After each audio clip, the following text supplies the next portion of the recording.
예, 안녕하십니까. 책 읽는 자유인 채널을 운영하고 있는 이선입니다. 오늘 2025년 8월 15일 광복 80주년.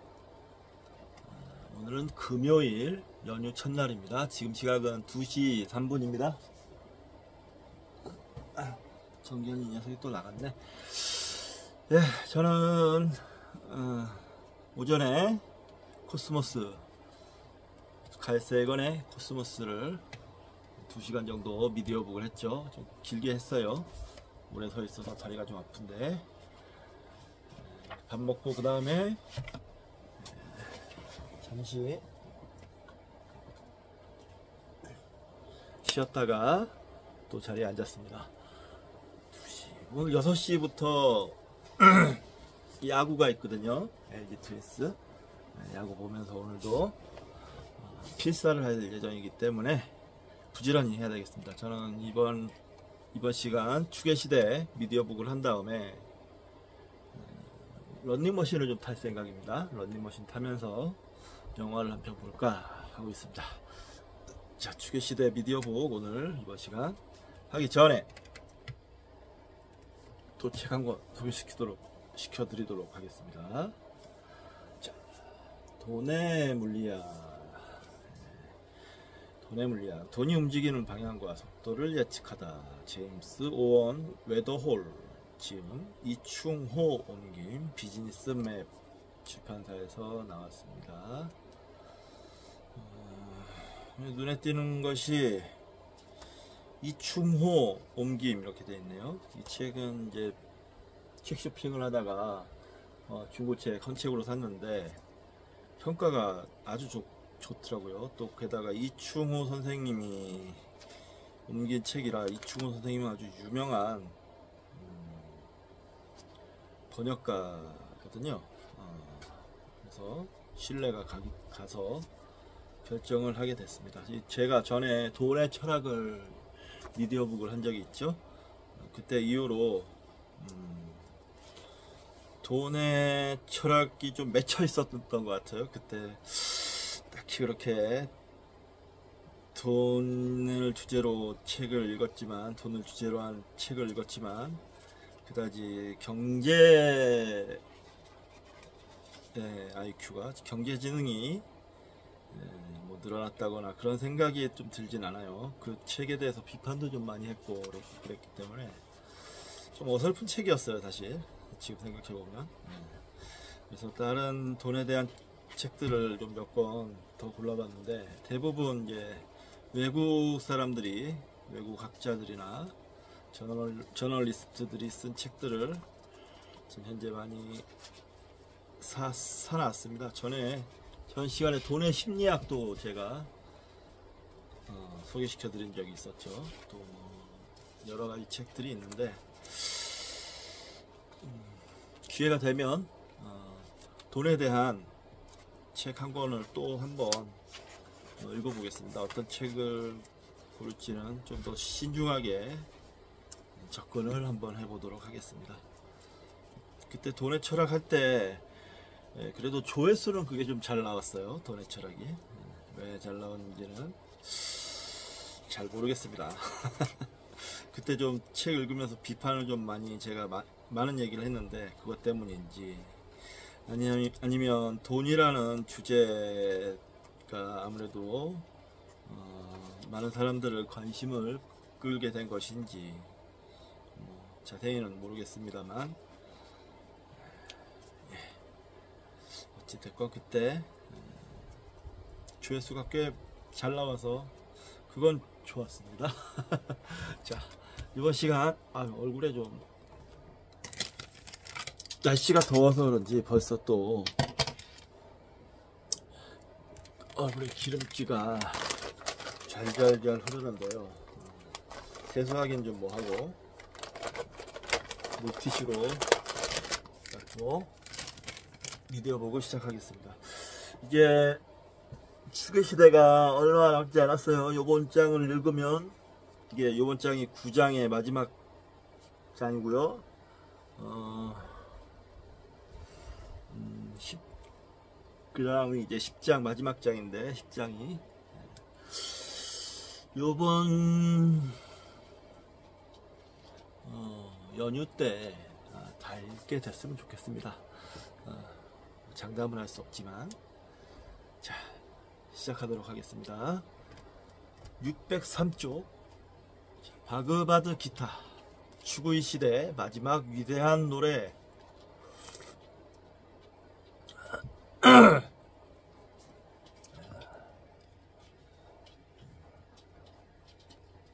추구이 시대 마지막 위대한 노래. 바그바드 기타는 많이 들어보셨을 거예요. 아주 유명하죠. 자, 인도에서도 새로운 제국이 세워졌다. 그러나 이것은 알렉산드로스의 제국과는 매우 달랐다. 마가다 왕국은 기원전 4세기 이래로 겐지스강 유역을 지배해왔으며 강력한 난다 왕조 때 영토를 크게 확장했다. 이 마가다 왕국이라는 곳은 부처님 살아 계실 때 제세시에 부처님 제세시에 또 아주 거대한 세력을 유지했던 왕국입니다. 그 마가다 왕국의 왕들이 초기 불경에 왕왕 등장하기도 합니다. 아자타 사투라는 왕이 유명합니다. 뭐 크게 뭐 지금 길게 얘기할 건 아니고 다음에 관련된 불교 공부를 할 때 관련된 내용이 나올 때 좀 더 얘기를 나눠보기로 하죠. 마가다 왕국은 기원전 4세기 이래로 겐지스강 유역을 지배해 왔으며 강력한 난다 왕조 때 영토를 크게 확장했다. 그러다가 기원전 321년 부족 공화국들 가운데 한 곳 출신인 듯한 바이샤 출신, 가로 열고 쿠샤트리아 출신이라는 설도 있다.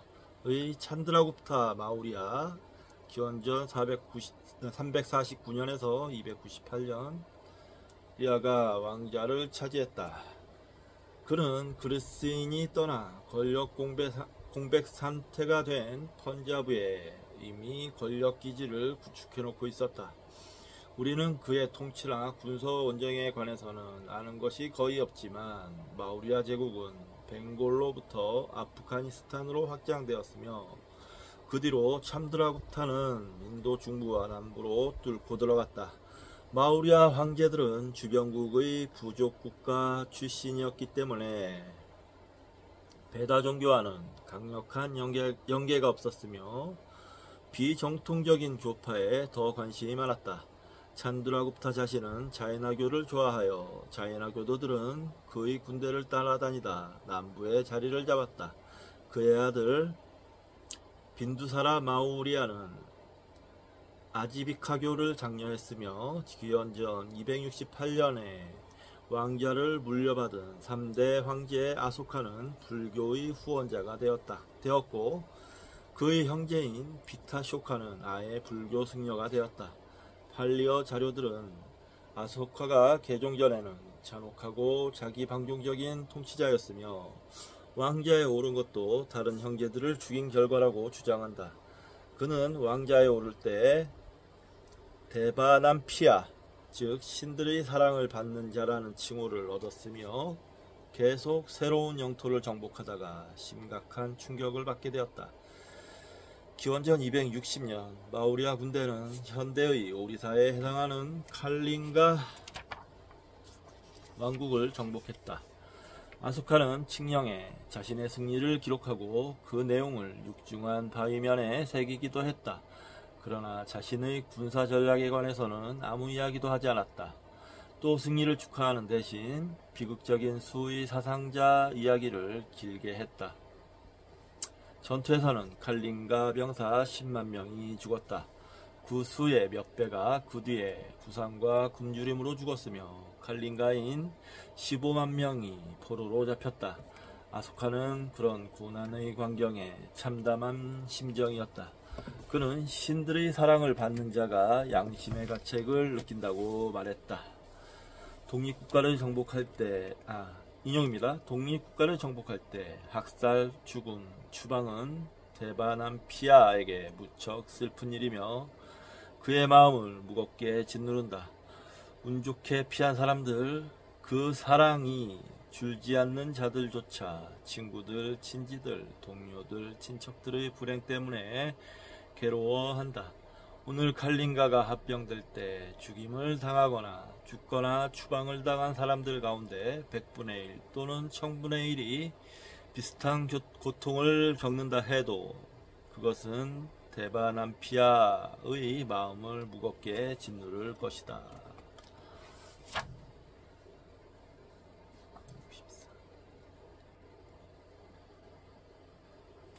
아소카 and the decline of the Mauryas. 예.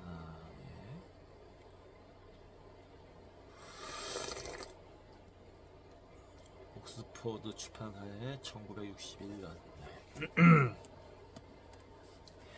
이 칙령의 목적은 다른 왕들이 정복 정쟁을 더 벌이는 것을 경고하는 것이었다. 만일 그들이 원정을 이끌고자 한다면 그 싸움은 인간적으로 해야 했다. 승리는 인내와 가벼운 처벌로 얻어야 했다. 진정한 정복은 다르마뿐이었다. 아소카가 말하는 다르마란 이생과 내생에서 사람들에게 도움이 되는 도덕적인 노력을 뜻했다. 이것은 의미심장한 순간이었다. 찬드라굽타 마우리아의 스승인 브라민 카우틸리아가 기록한 일종의 국가 운영 지침인 아르타샤스트라는 이웃 영토를 정복하는 것이 왕의 신성한 의무 가운데 하나라고 분명히 밝혔다. 그러나 아소카는 군사적인 힘을 아임사로 바꾸자고 제안했다. 물론 이 사건의 세목에 관해서는 약간 의심이 간다. 아소카는 아마 사상자 수를 과장했을 것이다. 마우리아 군대는 불과 6만 명 남짓이었으므로 이들이 어떻게 칼린가인을 10만 명이나 죽였는지 이해하기 어렵다. 이들은 규율이 잘 잡혀 있었으며 보통 비전투원을 괴롭히지 않았다. 아소카가 추방당한 사람들의 공경에 그렇게 마음이 괴로웠다면 왜 간단하게 그들을 돌려보내주지 않았을까? 아소카는 어쩌면 자신이 거둔 승리의 규모나 잔혹성을 강조하여 반역을 막고 싶었던 것인지도 모른다. 그가 그날 이후 모든 전쟁을 포기한 것은 분명히 아니다. 다른 측면에서 아소카는 전쟁이 가끔 필요하다고 인정했으며 군대를 해산한 적도 없다.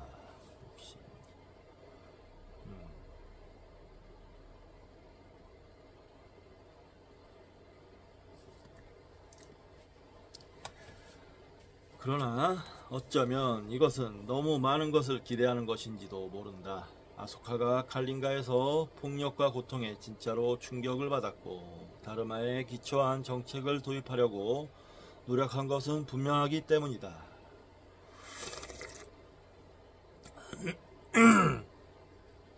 그는 이제 전례 없는 규모의 인도 왕국을 통치하였다. 그는 영토 구석구석의 절벽면과 기둥에 자신의 혁신적인 정책을 요약한 칙령들을 새겨두었다.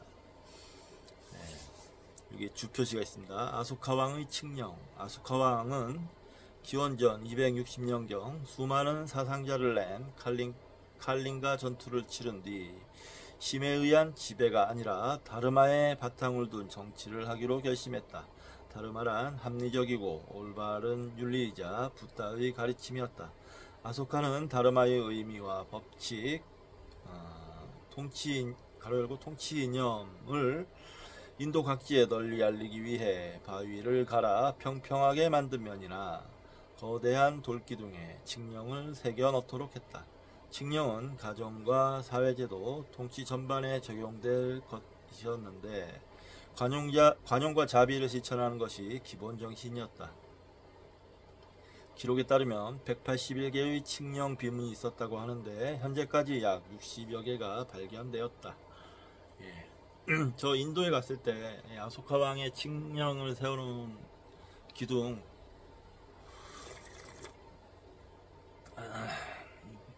기둥을 그 이름 뭐라 그랬더라? 까먹었는데 몇 개 봤습니다. 예, 그 남아 있더라고요.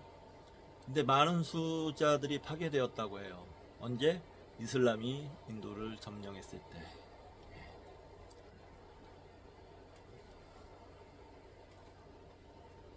그때 불교도 망해서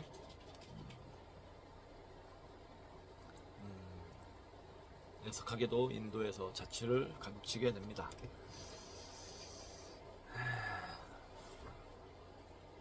이 칙령들은 눈에 잘 띄는 곳에 자리 잡고 있었으며 아마 국가 행사 때는 주민들에게 읽어주었을 것이다.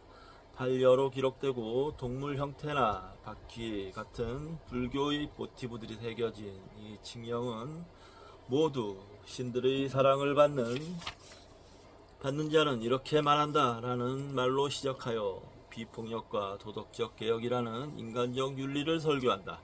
이런 칙령들의 분포 범위는 놀랍다. 스코틀랜드의 그램피언스 산맥, 이탈리아, 독일, 지브롤터에서 똑같은 룬 문자들이 발견된 것에 비견할 만한 일이다.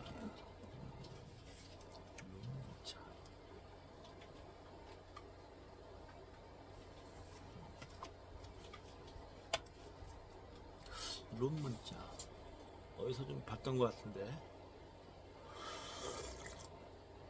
이게 아마 룬 문자가 알파벳의 시초라고 되는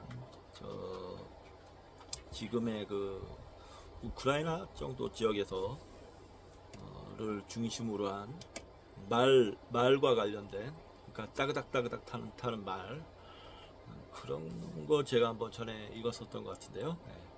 아소카가 그런 정책이 실행 가능하다고 생각했다는 사실은 추구의 시대의 자비심과 아임사라는 덕이 설사 한 정치가에 의해 완전하게 실행에 옮겨질 수는 없다 해도 단단히 뿌리를 내리기는 했다는 것을 보여준다. 아소카는 폭력은 단지 더 큰 폭력을 낳고 학살과 정복은 역효과를 낳을 뿐이라고 진지하게 믿었을지도 모른다. 그는 그의 다름아는 딱히 불교적인 것은 아니었으며 주요 학파 누구에게나 호소력을 지니는 것이었다. 아소카는 넓은 제국의 신민을 한데 묶을 수 있는 합의에 기초한 정책을 장려하고 싶어 했을지도 모른다. 이 다름아는 아나타 가르고 무아 아나타나 요가의 실행이라는 불교의 독특한 교의를 언급하지 않고 친절과 자비라는 덕에 집중했다.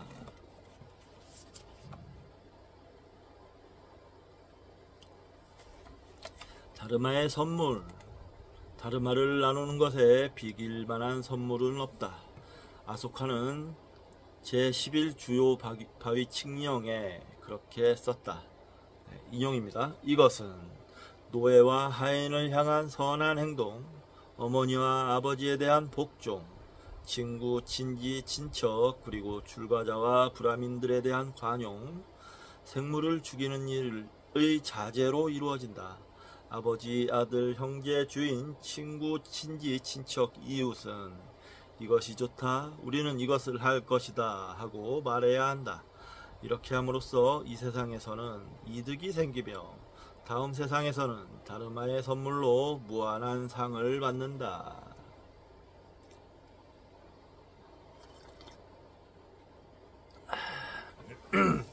아소카의 칙령들은 신민에게 불교를 강요하기는커녕 어떤 종교적 배회주의도 허용되어서는 안 된다고 강조했다.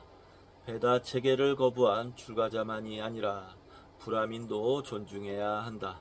왕은 모든 종파, 고행자와 평신도를 똑같이 존중하여 선물을 주고 인정해야 한다고 제12 주요 바위 칙령은 말한다. 나머지 모든 사람들의 핵심적인 교의도 널리 알리는 것이 가장 중요했다. 누구도 다른 사람의 가르침을 비방하지 말아야 한다. 이런 식으로 모든 서로 다른 종파들이 번성할 수 있었다. 사람들이 서로의 원칙을 들을 수 있도록 화합을 권장해야 한다. 네. 아소카는 현실주의자였다. 그는 폭력을 불법으로 규정하지 않았다. 폭력이 불가피한 경우가 있었다. 예를 들어 숲의 거주자들이 문제를 일으키는 경우였다. 사형도 하나의 선택사항으로 남겨두었다. 그러나 아소카는 자신의 집에서 고기의 소비를 줄였으며 사냥할 수 없는 새, 동물, 물고기의 명단을 작성했다. 이것은 용감한 실험이었지만 결국 실패했다. 아소카는 그의 치세 마지막 10년 동안은 새로운 칙령을 새기지 않았다. 그의 광대한 제국은 이미 해체되는 중이었을지도 모른다. 기원전 231년에 그가 죽고 나자 다름하는 소멸했다. 사회적 긴장과 종파 간 갈등이 시작되었다. 제국은 무너지기 시작했다. 아소카가 비폭력에 몰두하는 바람에 군대가 약해지고 나라가 침략의 무방비 상태가 되었다는 주장도 있지만 아소카는 아힘사에 관하여 교조주의적 태도를 취한 적이 없었다. 제국이 그냥 자신의 자원으로는 감당할 수 없을 정도로 커버렸을 가능성이 더 높다. 그러나 아소카는 결코 잊히지 않았다. 불교 전승에서 아소카는 차카바티, 즉 통치를 통하여 법의 수레바퀴를 돌려 세계를 지배하는 왕, 가로 열고 전륜성왕이 되었다. 그 불교에서는 이제 좀 아소카 왕을 신성시하는 경향이 있어요. 전륜성왕이라고 떠받치면서 전륜성왕이 어떤 존재냐 하면 부탁께서 어떤 선인이 선인 이름도 까먹었는데 자꾸 까먹네요. 선인이 부탁께서 태어나셨을 때, 부처님께서 태어나셨을 때 이 아이는 커서 출가를 하지 않으면 전륜성왕이 될 것이고 출가를 하게 된다면 붓다가 될 것이다 라고 예언을 했다고 합니다. 전륜성왕이 그만큼 대단한, 그러니까 한마디로 얘기해서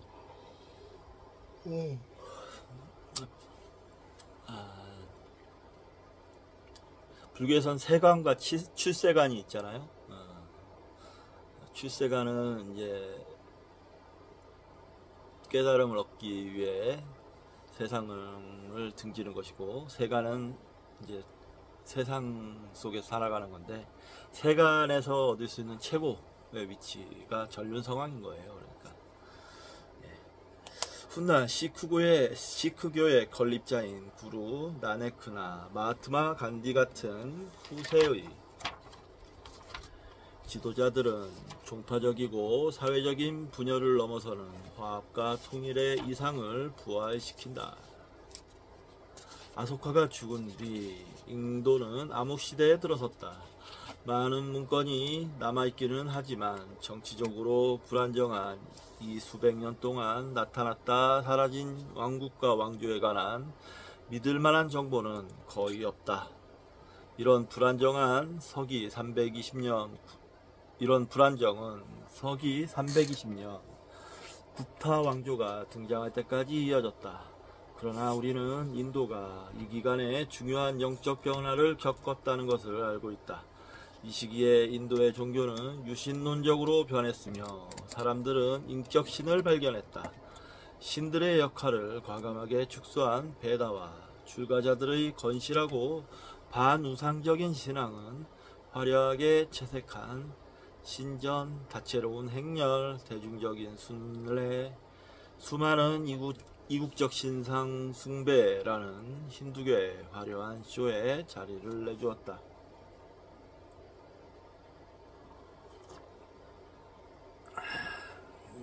이런 변화의 첫 조짐은 슈베타슈 바라타 우파니샤드에서 찾아볼 수 있다. 하얀 노새를 탄 현자의 가르침은 아마 기원전 4세기 말에 기록되었을 것이다. 전통적인 베다 신앙은 별로 시각적이지 않았다. 심지어 그 전성기에도 인드라나 비슈누가 어떻게 생겼는지 아무도 큰 관심을 갖지 않았다. 사람들은 조각상이나 조상이 아니라 찬가나 만트라에서 신을 경험했다. 슈베타 슈바타라 우파니샤드는 원래 금욕주의 학파인 상키아 요가 학파의 가르침에서 큰 영향을 받았지만 여기에서 브라만, 즉 절대적 실제는 인격화된 신 루드라 시바와 동일시 되었다. 요가 수행자들을 삼사라의 고통스러운 순환에서 해방시켜주는 것이 이 신이었다.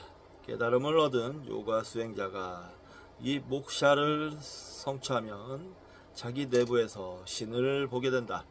이것은 아마 완전한 혁신은 아니었을 것이다. 베다 신앙은 상층 계급들이 실행에 옮기고 장려했지만 일반 숭배자들은 늘 지금은 남아있지 않은 썩기 쉬운 재료로 신상을 만들었을지도 모른다.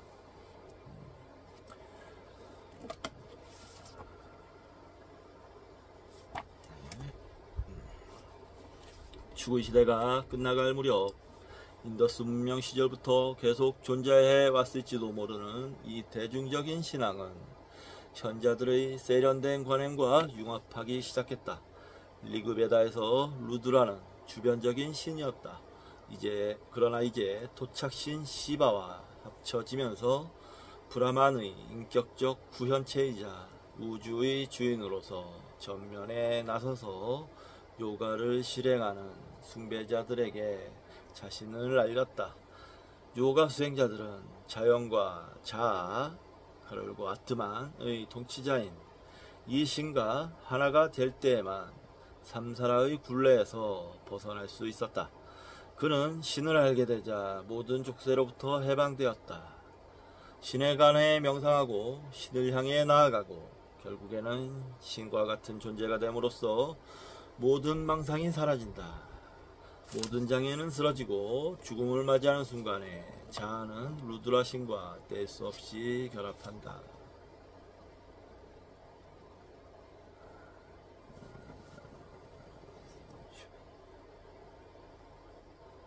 슈베타 슈바타라 우파니샤드에 나오는 내용입니다. 모든 장애는 쓰러지고 했고요. 이 신은 단지 초월적인 존재가 아니라 자아 내부에 살기도 했다. 불이라는 형상, 가로열고 무르티니 나무 안에 잠재적으로 존재하는 것과 마찬가지였다. 두 개의 나무 막대기를 마찰시켜 나무에서 불길이 일어나기 전에는 그것을 볼 수 없을 뿐이었다. 신은 참깨 안의 기름이나 웅유 안의 버터처럼 우리 안에 살았다. 요가 수행자는 명상을 통해 브라만의 진정한 본성과 직접 접촉했으며 이 본성은 이제 비인격적 실제가 아니라 태어나지 않은 변하지 않은 루드라, 즉 산에 거주하는 자였다. 그는 심지어 브라만보다 높으며 종류마다 각각의 모든 존재 안에 감추어져 있는 거대한 자이고 혼자서 온 우주를 덮는다. 그러나 루드라는 또 엄지만했고 자아 안에 숨어 있었다. 요가 수행자는 명상을 하면 자기 인격의 더 깊은 곳에서 신의 물리적 형상, 그리고 무르티를 볼 수 있었다.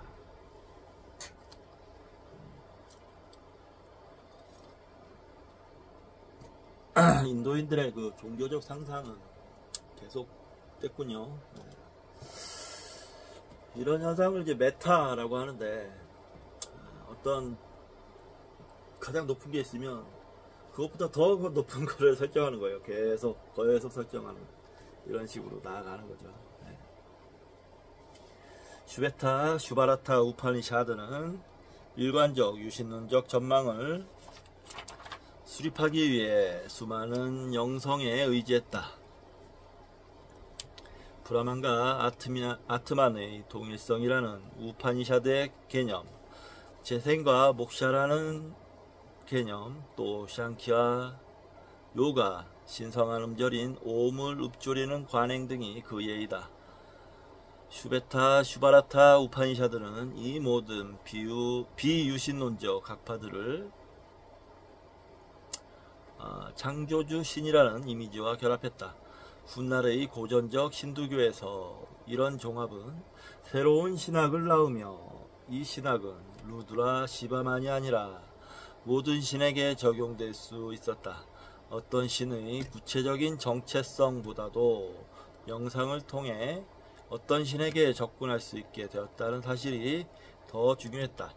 요가 수행자들이 이런 신이 존재하는 것을 아는 것은 이군의 형이사학적 증거 때문이 아니라 그 신을 보았기 때문이었다.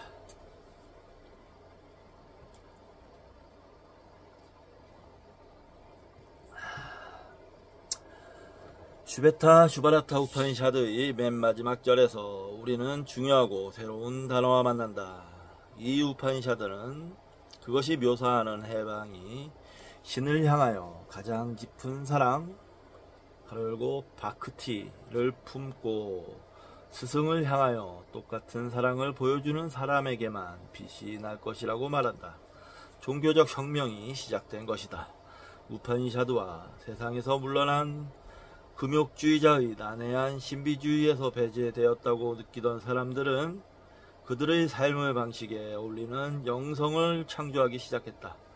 그들은 축의 시대의 통찰에 참여하고 싶었지만 덜 추상적이고 더 감상적인 종교를 원했다. 그래서 그들은 자신을 섬기는 사람들을 사랑하고 돌보는 신에 대한 바크티, 가르고 헌신이라는 개념을 개발했다. 바크티의 중심적인 행동은 자기 버리기였다. 신자들은 신에게 저항하는 것을 중단하고 자신의 무력함을 의식하면서 신이 자신을 도와줄 것이라고 믿었다.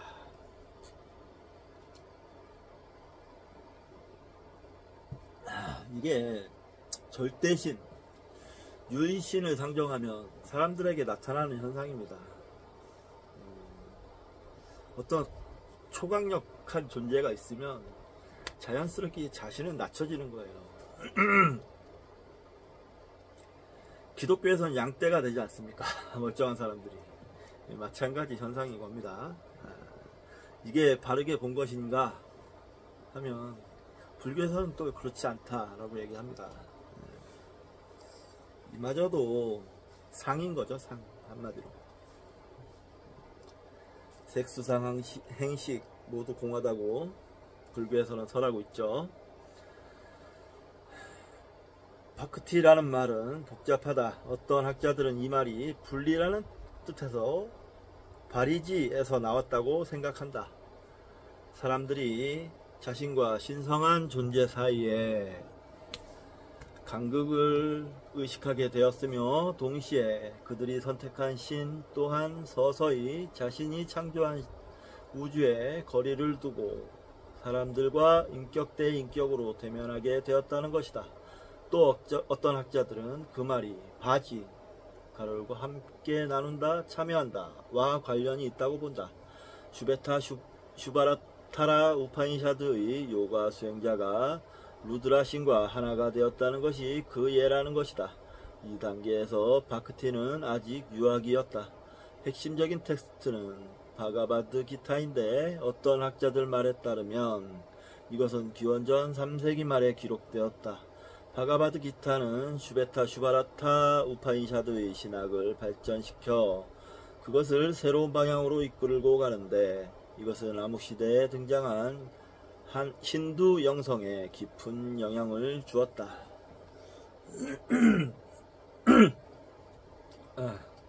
바그바드 기타, 가로 열고 주님의 노래는 원래는 별도의 텍스트였는지 모르지만 어느 시점에 위대한 서사시인 마하바라타의 6번째 책으로 통합되었다. 이것은 판다바 형제들 가운데 최고의 전사인 아르주나와 그의 친구 크리슈나가 주고받는 대화의 형태를 띠고 있다. 이제 아르주나의 맏형인 유디슈티라가 피하고 싶어했던 무시무시한 전쟁이 곧 시작될 참이었다. 아르주나는 전차에 서서 두려움에 사로잡힌 눈으로 전장을 보았다. 크리슈나는 그의 마부였다. 그 전까지 아르주나는 전쟁을 생각할 때 유디슈티라만큼 혼란을 느끼지 않았다. 그러나 이제 그는 곧 일어날 일의 굳각 무도함을 예상하며 혼란에 빠져 있었다. 가족은 비극적으로 분열되어 있었다. 판다바 형제들은 친족을 공격할 계획이었다. 고래의 가르침에 따르면 친척을 죽이는 것은 가족 전체를 지옥에 넘기는 것이나 다름없었다. 따라서 용감한 사촌들이나 사랑하는 스승 비슈마와 드로나를 죽이느니 차라리 왕국을 포기하는 것이 나았다. 큰 혼란이 나타날 것이 뻔했다. 사회적 질서는 파괴당할 터였다. 만일 자신 때문에 사촌들이 죽게 된다면 그는 앞으로 결코 행복을 알지 못할 터였다. 그리고 판다바 형제들의 여생 동안 악이 그들을 따라다닐 터였다. 왕권, 기쁨, 삶 자체가 우리한테 무슨 쓸모가 있는가? 그가 크리슈나에게 물었다. 무장하지 않고 아무런 저항도 하지 않으면 전투에서 죽임을 당하는 것이 훨씬 더 영광스러울 것 같았다. 인용입니다. 전쟁 때 아르주나는 이 말을 하고 자신의 전차 속으로 몸을 구부려 활과 화살을 내려놓았다. 그의 마음은 슬픔 때문에 괴로웠다. 바가바드 기타는 추구시대의 마지막 위대한 텍스트로 꼽히는데 이 책은 종교적 변화의 순간을 기록하고 있다. 우리 이야기에 자주 나왔듯이 새로운 종교적 통찰은 폭력에 대한 혐오에서 영감을 얻는 경우가 많았다. 크리슈나는 전쟁을 옹호하는 모든 전통적인 논거를 인용하여 아르주나에게 용기를 불어넣으려 했다. 다가올 전투에서 쓰러져 죽는 전사는 진짜로 죽는 것이 아니다. 크리슈나는 그렇게 말했다. 아트마는 영원하기 때문이다. 전투에서 죽는 전사는 곧장 천국으로 가는 것이므로 아르주나는 사촌들에게 호의를 베푸는 것일 수 있다. 아르주나가 전투를 거부한다면 겁쟁이라고 비난을 받을 수도 있다. 더 심각한 것은 크샤트리아 계급의 다르마를 위반할 수도 있다는 것이다. 전사로서 싸우는 것이 아르주나가 부여받은 신성한 의무였다. 그것은 신들, 우주의 신성한 질서, 사회가 그에게 요구하는 것이었다. 아르주나는 그의 형제 유디슈티라와 마찬가지로 크샤트리아의 다르마의 비극적 딜레마와 직면하고 있었다. 황제 아소카는 비폭력을 공언했지만 군대를 해산할 수는 없었다. 브라민 사제들은 전쟁을 포기할 수 있었다. 출가자들은 안쓰럽고 혼란스러운 상태 전체에 등을 돌리고 숲으로 피신할 수 있었다. 그러나 누군가는 공동체를 지키고 법과 질서를 유지해야 했다. 그것은 비록 자기 방어 때문이라 해도 싸움을 해야 한다는 의미였다. 전사는 어떻게 하면 자신이 실행에 옮길 수밖에 없는 폭력적 카르마의 악영향을 피하면서 사회에 대한 신성한 의무를 이행할 수 있을까?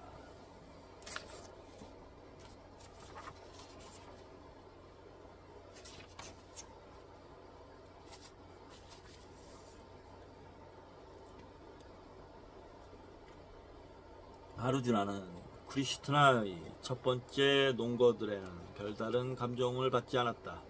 나는 싸우지 않을 것이다. 그는 그렇게 고집을 부렸다. 이런 규모의 전쟁은 잘못된 것이 틀림없었다. 세속적 이득을 얻으려고 피를 흘리는 것을 옳은 일이라고 할 수는 없었다. 그러면 그는 출가자가 되어야 하는가? 그러나 그는 크리슈나를 존경했기 때문에 자포자기 상태에서 다시 그를 돌아보며 도와달라고 간청했다. 크리슈나는 아르주나의 구루가 되는데 동의하는 순간 모든 세속적인 행동은 묵샤와 양립할 수 없다고 믿는 자인화교도 불교도 금욕주의자들의 주장을 반박하는 어려운 일을 맡게 되었다.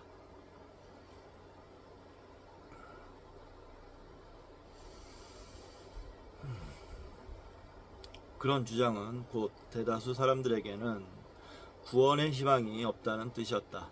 아르주나는 인도 추구의 시대의 주요한 결함을 짚어냈다. 크리슈나는 그가 다른 각도에서 문제를 생각해보기를 바랐지만 다른 학파의 주장을 뒤엎는 완전한 새로운 가르침을 제시하는 대신 과거의 영적 학파들과 새로운 바크티 개념을 종합하려 했다. 크리슈나는 아르주나에게 다른 종류의 요가, 즉 카르마 요가를 시행할 것을 제안했다. 그는 충격적인 주장을 내놓았다.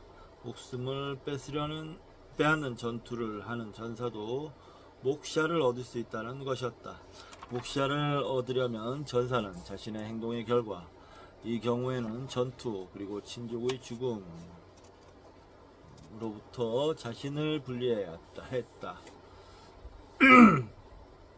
다른 요가 수행자들과 마찬가지로 카르마의 인간도 욕망을 포기해야 했다. 부사원정에서 생기는 명성, 부, 권력을 향한 욕망을 자신에게 허용하지 말아야 했다. 인간을 무한한 환생의 고리에 묶는 것은 행동 자체가 아니라 이런 행위의 열매에 집착하는 것이었다. 전사는 개인적 이득을 얻고자 하는 바람 없이 자신의 의무를 수행하여 요가 수행자와 똑같은 초연함을 보여야 했다.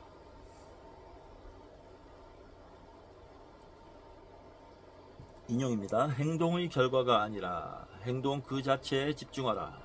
결과에 집착하지도 말고 행동하지 않음에도 집착하지 말라. 규율을 확고하게 지켜 집착을 버리고 실패와 성공에 연연하지 말고 행동하라. 이런 평정을 요가라고 부른다. 네. 그러나 탐욕과 야망은 인간의식에 깊이 뿌리내리고 있다. 따라서 전사는 에고를 벗겨내는 요가의 훈련에 의해서만 이런 평정의 상태에 이룰 수 있다. 전사는 그의 행위에서 나와 나의 것을 떼어내고 비인격적으로 행동해야 한다. 이런 경지에 이르면 그는 전쟁에 참여하지 않기 때문에 실제로 활동하지 않을 수 있다. 늘 만족하고 독립적이며 행동에 관여하더라도 아무것도 하지 않는다. 크샤트리아에게는 책임이 있었다. 그냥 숲으로 물러날 수는 없었다. 그러나 카르마 요가를 실행하면 그는 세상에서 살고 행동을 하면서도 실제로는 세상에 거리를 둘 수 있었다. 크리슈나는 아르주나에게 일반적인 요가 규율을 가르쳤지만 그가 제시한 명상은 매일 몇 시간씩 묵상을 할 수 없는 크샤트리아를 위해 만든 것이었다.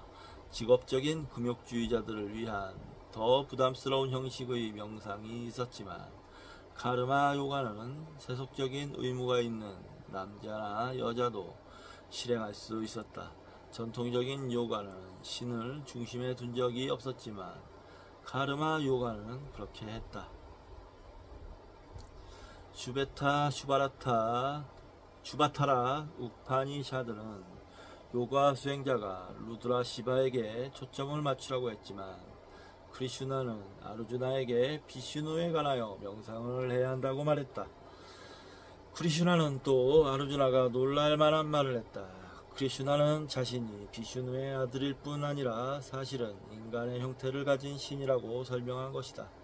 비슈누는 태어나지도 않고 죽지도 않는 생모이들의 주인이지만 여러 번 인간의 몸으로 내려왔다. 비슈누는 세상의 창조자이자 세상을 유지하는 자이지만 심각한 위기가 생기면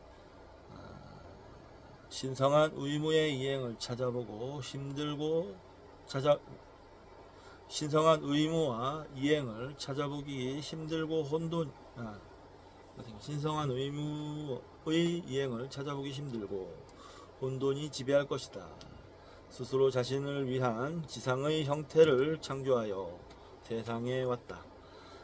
인용입니다. 덕이 있는 자들을 보호하고 악을 행하는 자들을 파괴하고 신성한 의무의 기준을 확립하기 위하여 나는 시대마다 나타난다. 이제 이런 놀라운 소식을 전하기 때문에 크리슈나는 바크티의 헌신에 관하여 아르주나에게 더 공개적으로 말할 수 있었다. 아르주나는 크리슈나 자신을 모방하여 에고 중심적인 욕망에 거리를 둘 수 있다. 세상의 주의자, 통치자로서 크리슈나 비슈누는 계속 활동하지만 그 행위들, 가르마는 그에게 피해를 주지 않는다. 인용입니다. 이 행동들은 나를 구속하지 않는다. 이 모든 행동에서 나는 마치 그것들과 떨어져 서 있는 것처럼 거리를 유지하기 때문이다.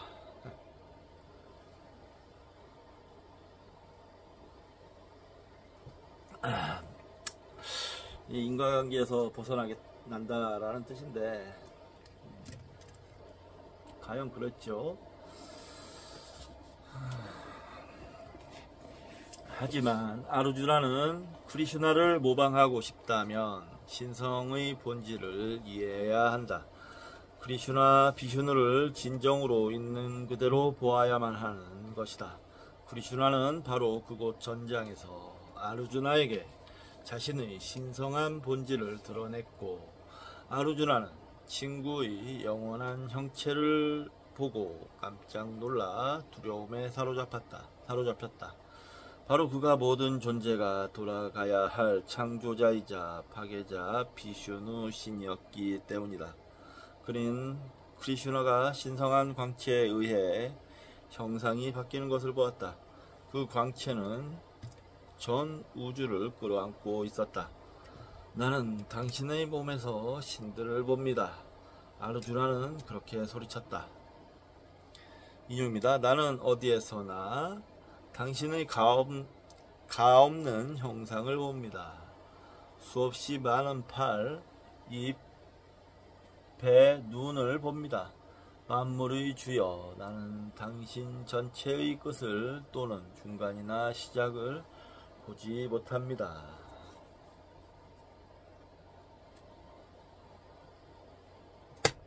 어떻게 된 것인지 크리슈나의 몸에는 인간이든 신이든 모든 것이 존재했다. 크리슈나는 공간을 가득 채웠으며 그 자신 내부에 울부짖는 폭풍의 신들, 태양의 신들, 밝은 신들, 제의의 신들 등 신의 가능한 모든 형상을 다 포함하고 있었다. 그러나 크리슈나 비슈누는 또 인간의 지칠 줄 모르는 영, 즉 인간성의 본질이었다. 강물이 바다를 향하여 넘실거리고 나방이 타오르는 붓속으로 냉혹하게 끌려들듯이 만물이 그를 향해 빠르게 다가왔다. 그곳에서 아르주나는 판다바와 카우라바 전사들도 보았다. 모두 신의 불타오르는 입만으로 돌진하고 있었다.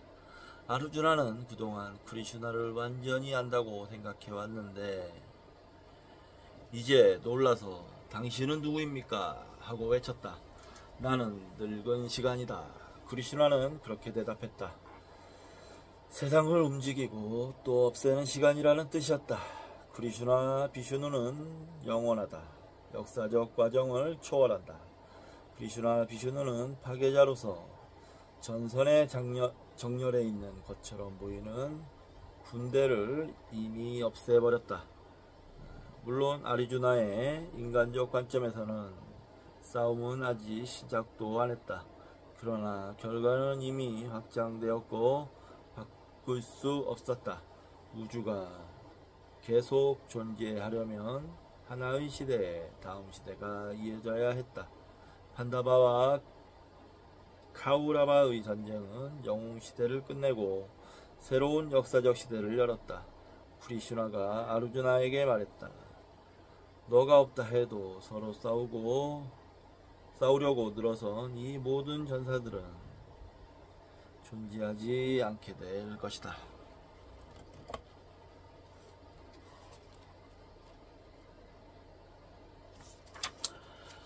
인용입니다. 그들은 이미 나에게 죽임을 당했다. 그저 내 도구가 되어라. 내 옆에서 궁수가 되어라.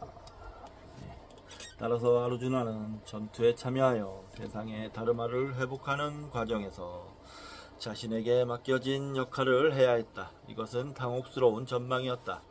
크리슈나의 가르침은 인간이 저지르는 사륙에 대해 어떤 책임도 묻지 않는 것처럼 보였기 때문이다.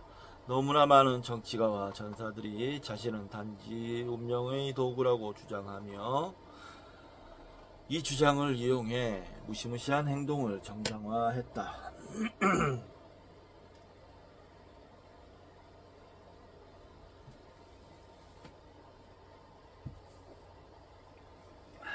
그러나 크리슈나가 핵심적이라고 주장한 개인적 이익을 얻고자 하는 욕망을 비운 사람은 거의 없었다. 전사, 요가 수행자의 규율 잡힌 행동만이 파괴적인 세상에 질서를 가져올 수 있었다. 크리슈나는 무자비해 보였다. 그럼에도 그는 아르주나에게 자신이 구원자인 신이며 자신을 사랑하는 사람들을 가르마의 악 영향으로부터 구출할 수 있다고 말했다. 바크티의 사람들만이 크리슈나의 진정한 본성을 볼 수 있으며 이러한 헌신은 완전한 자기 버리기를 요구했다.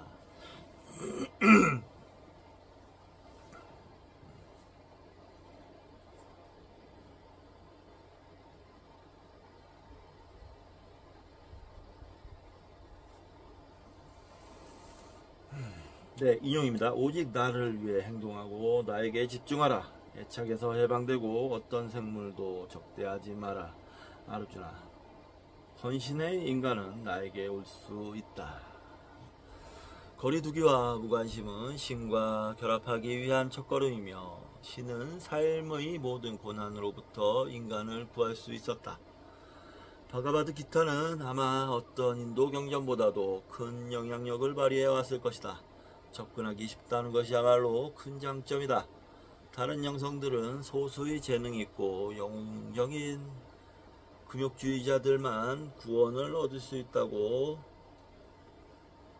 말한 반면 이것은 만인을 위한 종교였다.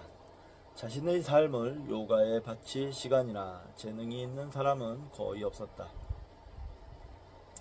가족을 포기하고 숲으로 물러날 수 있는 사람도 많지 않았다. 하지만 크리슈나는 약속한다.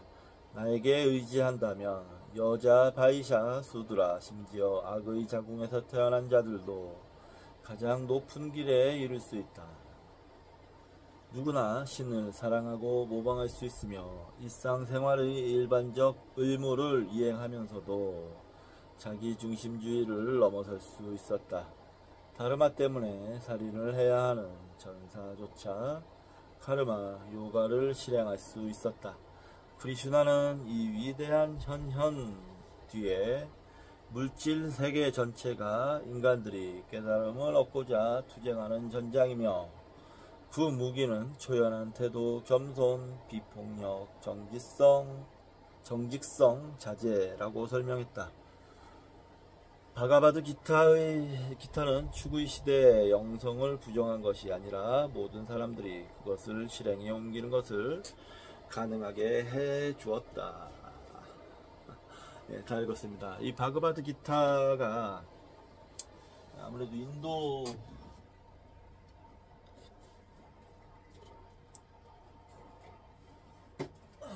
인도에서 나온 경전인데 그 우리 불교의 석지연 스님이라고 이분은 이제 나중에 환속을 했는데 세속에서 깨닫는 길 바그바드 기타 뜻풀이 해서 책이 있습니다. 세속에서 깨닫는 길이라 그게 이 바그바드 기타의 주제죠. 과연 근데 뭐 세속이라고 못 깨달을 건 없습니다. 근데 방법이 방법이 신의 의지에서 깨닫는다, 뭐 이런 식이기 때문에 그다지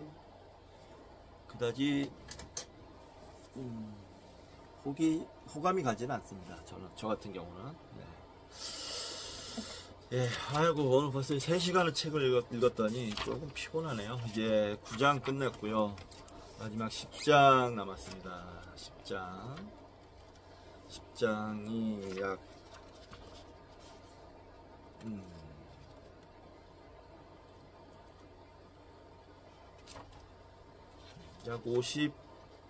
50페이지가 조금 넘는 정도네요. 빨리 읽으면 뭐 오늘 내일 모레 정도에 다 끝나지 않을까 라고 생각되네요. 이 두꺼운 책을 책도 이제 정말 막바지에 다다랐습니다.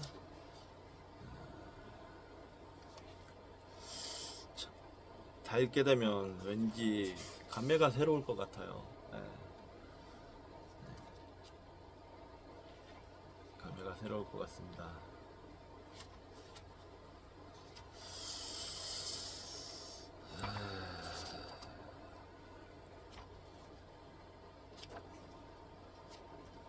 네. 이번 시간은 이제 여기서 마치고 저는 3시가 됐는데 조금 쉬고 청소를 한 다음에 러닝머신을 좀 타겠습니다. 근데 좀 피곤하네요. 네. 자, 이번 시간 여기서 마치도록 하겠습니다. 감사합니다.